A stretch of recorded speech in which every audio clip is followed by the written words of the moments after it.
할렐루야. 하나님께서 우리에게 새롭게 열어주시는 새로운 은혜의 날입니다. 우리 함께 믿음의 고백 드리심으로 2021년 4월 14일 새벽 기도를 하나님 앞에 드리도록 하겠습니다. 나는 전능하신 아버지 하나님 천지의 창조주를 믿습니다. 나는 그의 유일하신 아들 우리 주 예수 그리스도를 믿습니다. 그는 성령으로 잉태되어 동정녀 마리아에게서 나시고 본디오 빌라도에게 고난을 받아 십자가에 못 박혀 죽으시고 장사된 지 사흘 만에 죽은 자 가운데서 다시 살아나셨으며 하늘에 오르시어 전능하신 아버지 하나님 우편에 앉아 계시다가 거기로부터 살아있는 자와 죽은 자를 심판하러 오십니다. 나는 성령을 믿으며 거룩한 공교회와 성도의 교제와 죄를 용서받는 것과 몸의 부활과 영생을 믿습니다. 아멘. 아멘. 찬송가 287장입니다. 287장.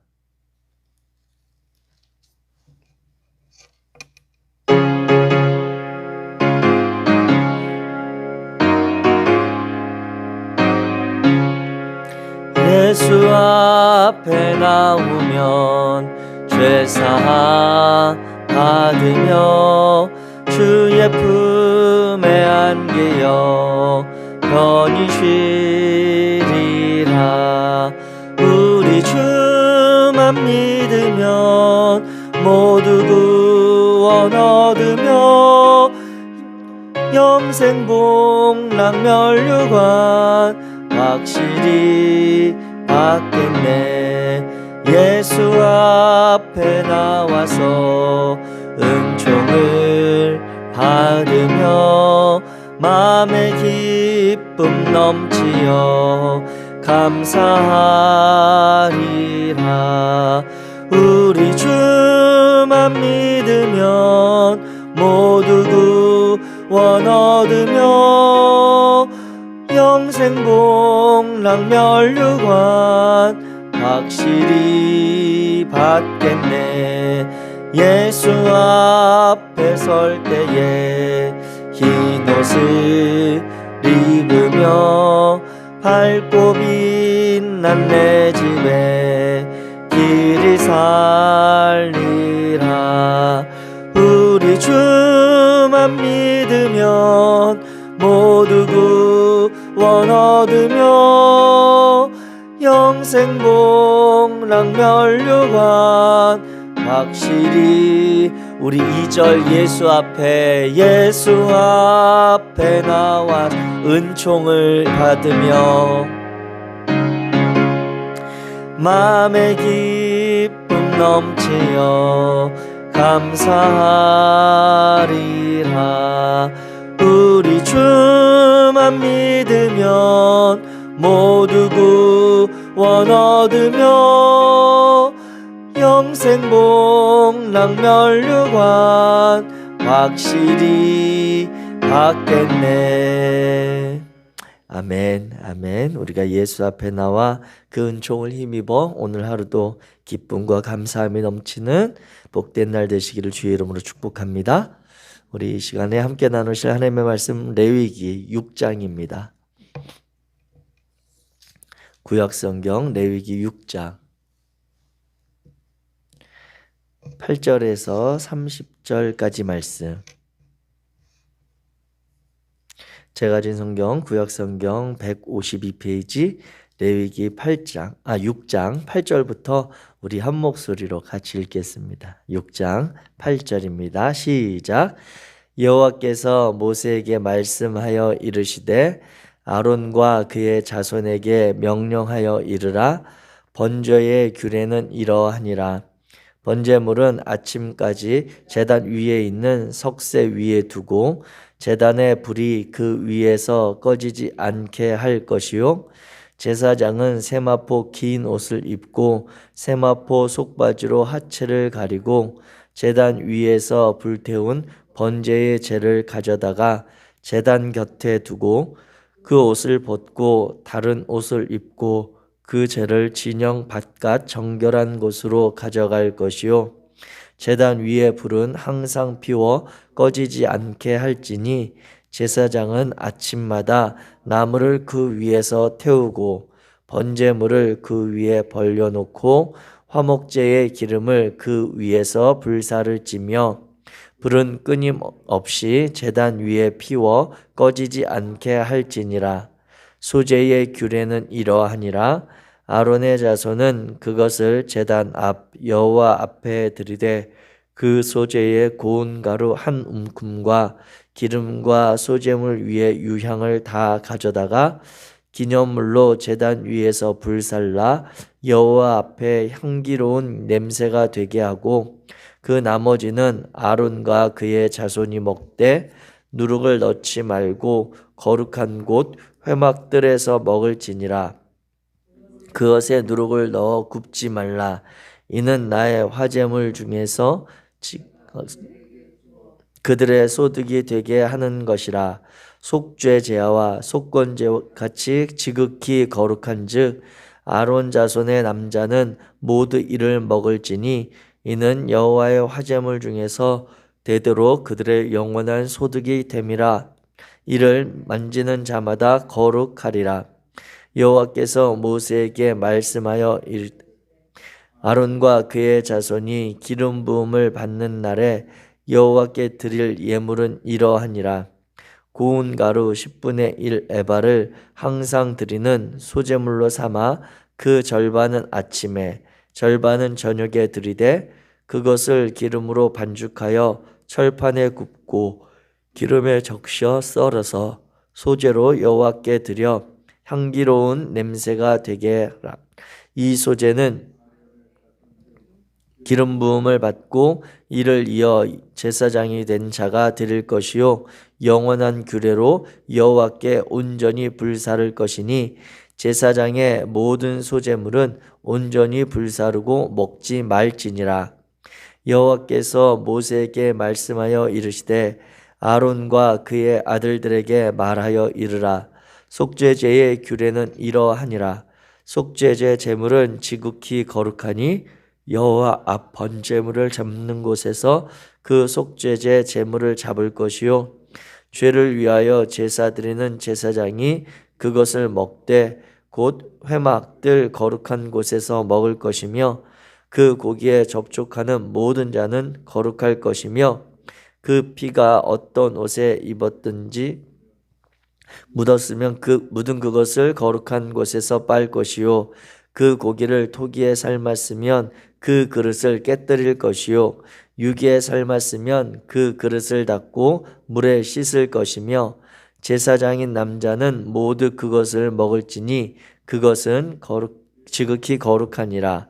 그러나 피를 가지고 회막에 들어가 성소에 속죄하게 한 속죄제의 제물의 고기는 먹지 못할지니 불사를 지니라.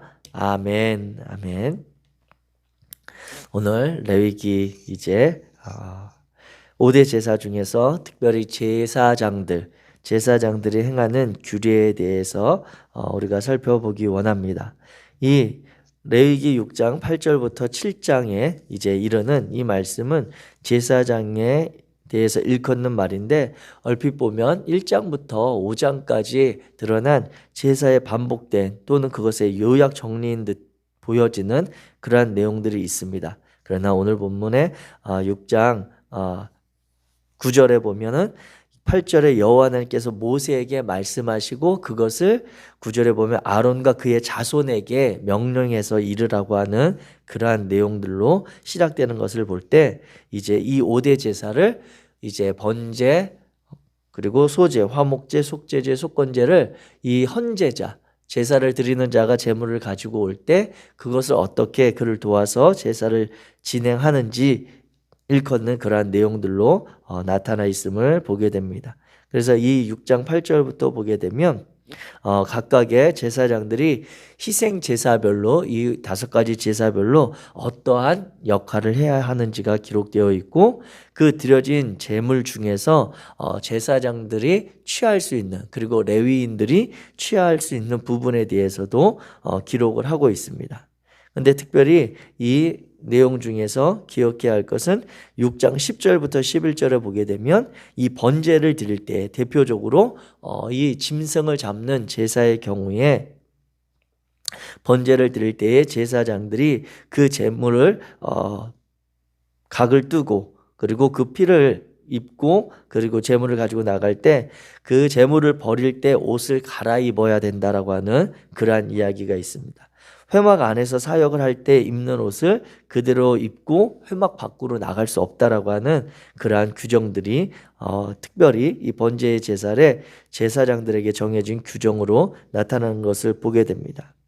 그렇다면 이 제사장들, 아론과 아론의 자손이라고 하는 제사장들이 어떠한 존재들이었는지 잠깐 한번 우리가 살펴보기 원합니다. 이 제사장은 대대로 하나님과 사람 사이, 하나님과 하나님의 자녀들 사이에서 중보자적인 역할을 하는 이들입니다. 그래서 백성을 대신해서 하나님께 제사를 도와드리는 그리고 레위기와 이 가나안 시대에 보면 그 백성의 제사를 돕는 역할을 하는데 이게 이제 성전이 건축된 이후에 성전 시대에는 많은 부분을 제사장들이 역할을 하게 됩니다. 또 백성의 대표가 되어서 제사를 집례하고 가장 중요한 것은 이 제사장들은 하나님의 백성들에게 하나님을 섬기는 본을 보이는 그런 거룩한 책임이 있었습니다. 그러니까 하나님을 어떻게 섬겨야 하는지 하나님 앞에 어떻게 마음으로 그리고 그분의 말씀을 순종하며 살아가야 되는지를 약간 본을 보여야 될 책임이 이 제사장들, 특별히 하나님이 택하시고 구별하신 이들에게 있었다라고 하는 것이죠. 그래서 하나님께서는 이스라엘의 언약 관계가 제사장 직분이 존속되는 동안에는 이 언약 관계를 지속적으로 유지하는 것으로 성경은 이야기하고 있습니다. 왜 그렇습니까? 끊임없이 이 제사장들이 이스라엘 백성들이 하나님의 자녀들이 범죄할 때에 그 중간에서 중보자의 역할을 하는 역할로 하나님과의 관계를 계속해서 풀어주는 그러한 역할들을 해왔기 때문에 이 제사장 직분이 존속되는 동안에 존속시킴을 통해서 하나님께서는 이스라엘과의 그런 백성들과의 언약 관계를 유지해왔다는 것을 우리가 알게 됩니다. 이 제사장들은 크게 세 가지 그러한 역할로 구분되었는데 1년에 한 번 이스라엘을 대표해서 지성소에 들어가서 제사를 하나님 앞에 드렸던 대제사장의 그러한 신분이 있었고 또 제단에서 희생 제물을 드리는 일을 주관했던 아론의 자손의 그러한 제사장들, 우리가 레위기에서 보여지는 제사의 역할을 하는 많은 부분이 이 제사장들이고요.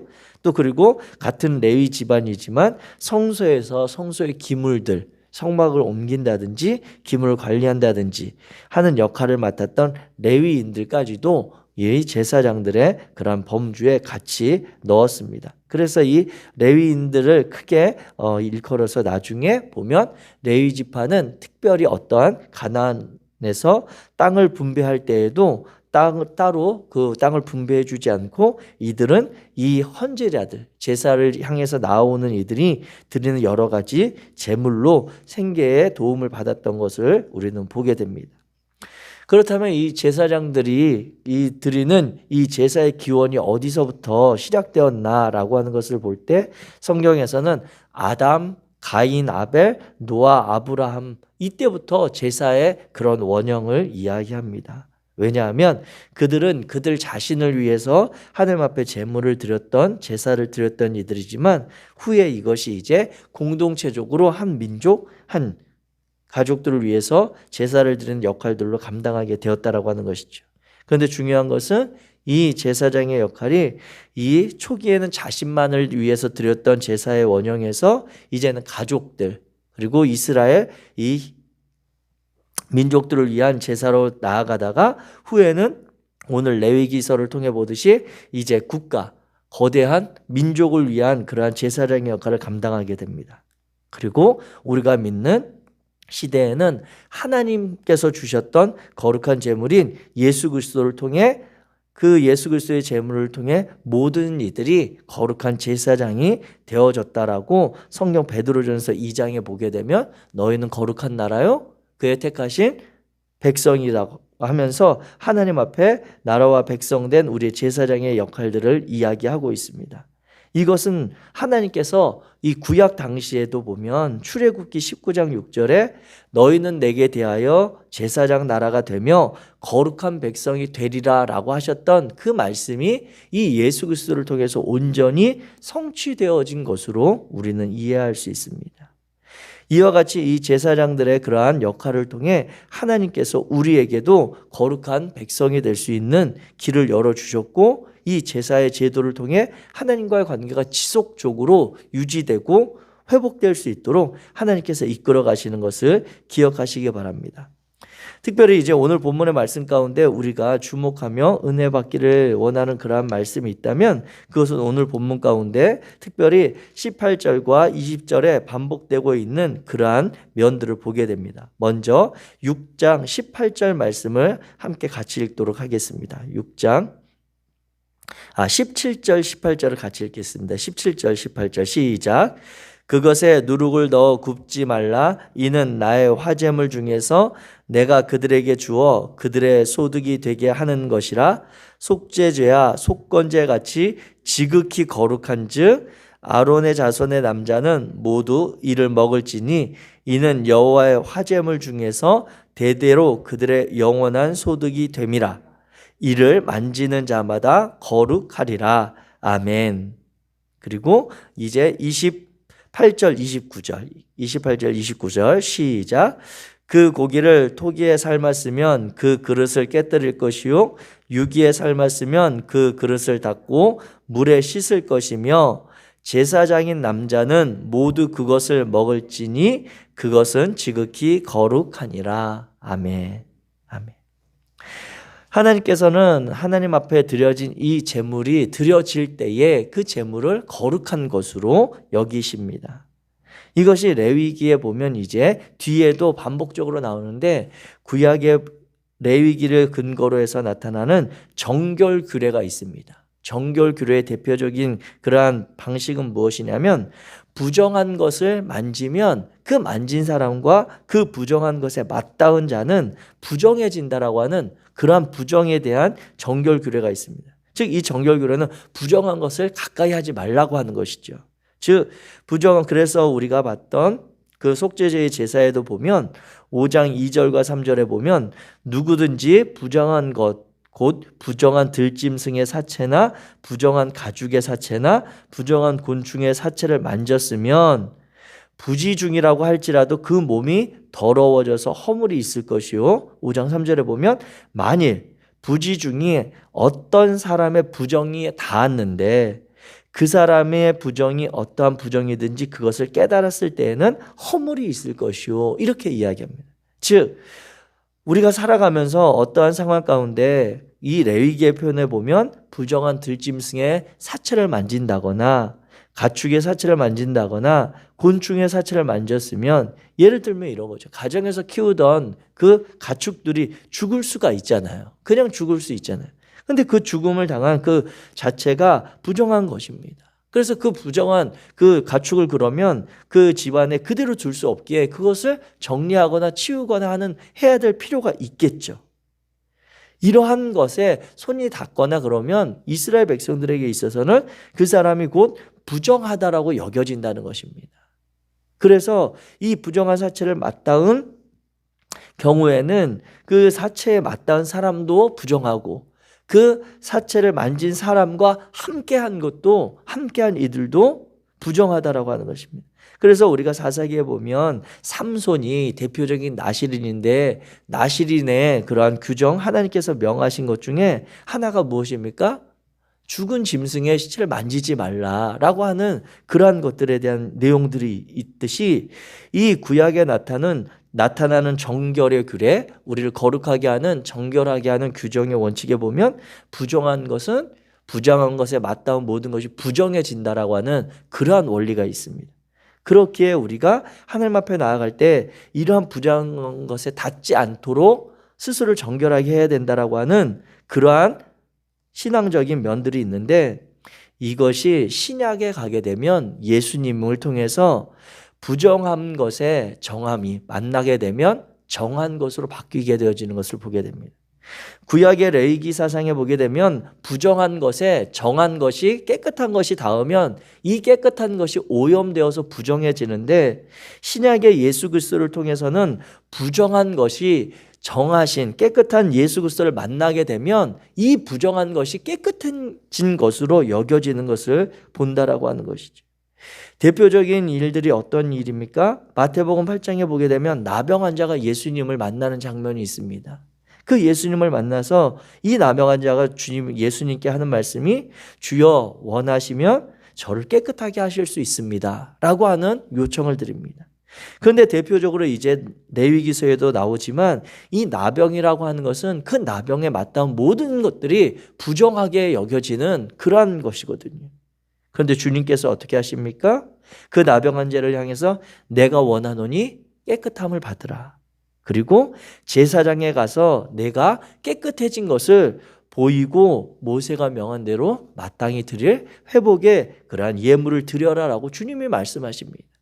부정했던 나병 환자가 예수 그리스도를 만남으로 인해 그 사람이 깨끗하게 되어서 공동체 안에서 자신의 삶이 새롭게 회복되어졌습니다.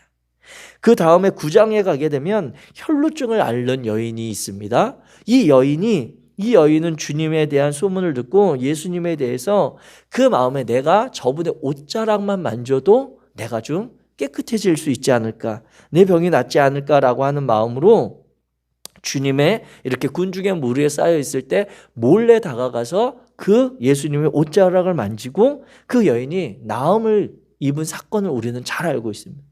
대표적인 마찬가지죠.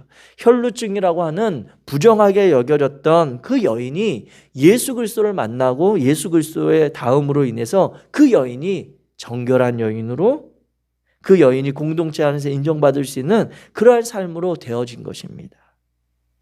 마찬가지로 성경에 보면 예수 그리스도의 사건의 모든 것들은 그렇습니다. 가늠하다 잡혀온 여인, 얼마나 부도덕하고 얼마나 용서받지 못할 여인입니까? 그러나 주님께서는 그 여인에 대해서도 용서함을 말씀하시고 가서 다시는 죄를 범하지 말라고 그에게 하나님과의 관계, 하나님과의 백성으로서의 삶의 회복을 명령하셨던 것을 보게 됩니다. 이와 같이 신약에 이르러서 정결의 규례는 부정한 것이 곧 가장 정결한 예수 그리스도를 통하여 정결함으로, 정함으로 새롭게 되어지는 것을 우리는 믿음으로 고백하고 그 성경의 사건들을 기억합니다.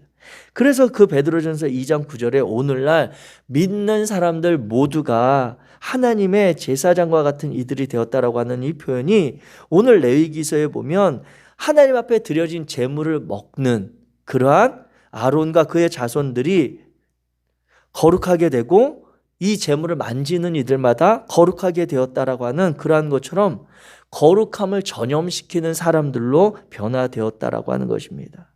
사랑하는 성도 여러분, 하나님의 은혜로 하나님과의 관계가 회복된 이스라엘 백성들, 그리고 하나님의 은혜로 예수 그리스도를 만나고 예수 그리스도를 믿는 믿음을 고백하는 저와 여러분들이 바로 이 거룩하게 되어진 것을 믿게 되기를 주의 이름으로 축복합니다. 그래야 해서 오늘날 우리에게 주어진 사명이 무엇입니까? 오늘 우리에게 이 새로운 날이 찾아온 이유가 무엇입니까? 그것은 오늘 우리들에게 거룩한 하나님의 제사장과 같은 우리 성도들에게 오늘 우리의 삶의 자리에서 하나님의 이 거룩하심을, 하나님의 이 자비하심을, 하나님의 이 온유하시고 긍휼하심을 전염시키는 삶을 우리에게 능력으로 주신다라고 하는 것입니다. 오늘 하루 우리의 삶을 살아갈 때에 오늘 우리의 이 하루가 얼마나 특별하겠습니까? 얼마나 대단한 일이 있겠고 우리가 믿음의 삶의 시간이 얼마나 어제와 다르겠습니까? 그러나 새로운 날, 새 은혜 주시는 하나님께서는 예수 그리스도를 통해 오늘 우리에게 새로운 능력을 주시고 거룩을 전염시킬 수 있는 그러한 삶으로 회복해 주셨음을 믿으시기 바랍니다. 하나님 앞에 삶에 드리기를 원하고 이 짐승에게 안수하며 그 짐승과 나를 동일시하여 드리는 그 번제자, 헌제자의 믿음과 마음이 있을 때에 주님께서는 오늘 우리의 삶을 받으시고 우리를 통해 누군가에게 하나님의 그 거룩의 은혜, 하나님의 특별하신 그 생명을 살려내시는 능력을 더하실 줄 믿습니다. 그 하나님을 신뢰하여 오늘 하루도 주님 앞에 신실하심으로 또 능력으로 살아가는 성도들 되시기를 주의 이름으로 축복합니다. 기도하겠습니다. 사랑의 하나님, 감사합니다. 하나님께서 부끄러운 우리들의 삶을 보시고 연약한 우리들의 삶을 아시면서도 하나님 앞에 끊임없이 범죄하고 하나님을 떠나 살려고 하는 우리의 속사람의 욕망을 아시면서도 다시 우리를 붙들어 주시고 하나님의 은혜 가운데 초청하시니 감사합니다. 주님께서 우리에게 허락하신 그 생명을 오늘 우리가 새롭게 받아 그 삶을 살기 원하오니 당신께서 오늘 하루 우리와 동행하여 주시옵소서. 사랑하는 당신의 자녀들의 삶에 주님 함께 하셔서 하나님의 그 거룩하심, 하나님의 우리를 향한 끝없는 자비하심과 긍휼하심이 오늘 우리들의 삶을 통해 다른 이들에게 전해질 수 있도록 우리를 사용하여 주옵소서. 우리와 오늘도 동행하시며 우리를 이끌어 가시는 성령 하나님을 의지하며 우리 주 예수 그리스도의 이름으로 기도하였습니다. 아멘. 하늘에 계신 우리 아버지여, 이름이 거룩히 여김을 받으시오. 나라가 임하시오며 뜻이 하늘에서 이루어진 것 같이 땅에서도 이루어지이다. 오늘 우리에게 일용할 양식을 주시옵고 우리가 우리에게 죄 지은 자를 사하여 준 것 같이 우리 죄를 사하여 주시옵고 우리를 시험에 들게 하지 마시옵고 다만 악에서 구하시옵소서. 나라와 권세와 영광이 아버지께 영원히 있사옵나이다. 아멘.